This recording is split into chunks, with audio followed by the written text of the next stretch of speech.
સુરતની સલાબતપુરા પોલીસે ઉમરવાડા વિસ્તારમાંથી પ્રતિબંધિત મેફેડ્રોન ડ્રગ્સના મોટા જથ્થા સાથે એક આરોપીને ઝડપી પાડ્યો.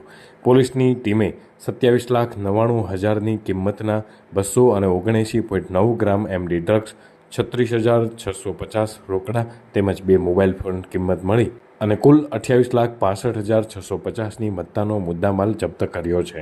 આરોપી વિરુદ્ધ એનડીપીએસ એક્ટ હેઠળ કાયદેસરની કાર્યવાહી હાથ ધરવામાં આવી છે.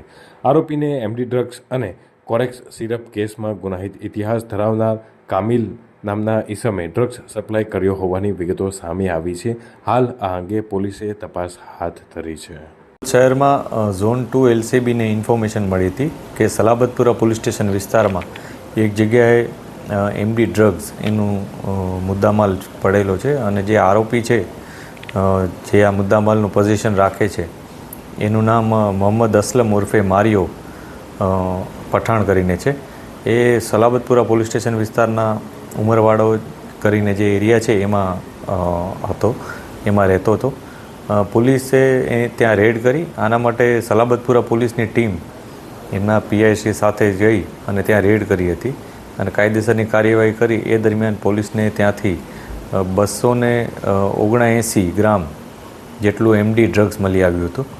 આ ડ્રગ્સની કિંમત 27,99,000 રૂપિયા જેટલી થાય છે. આ ઉપરાંત ત્યાંથી મોબાઈલ, થોડી કેશ રકમ આ વગેરે મળી આવ્યા હતા.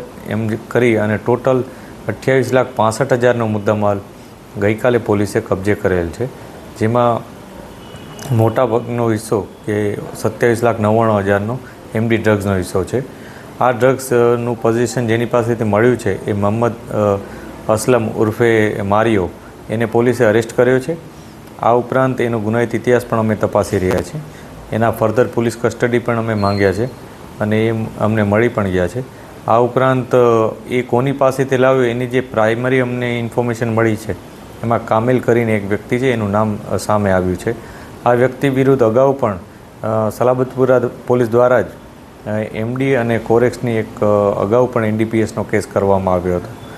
પોલીસ હજી તપાસ કરી રહી છે. હજી આમાં જે પણ લોકો સંડોવાયેલા હશે એના વિરુદ્ધ કાયદેસરની કાર્યવાહી કરવામાં આવશે.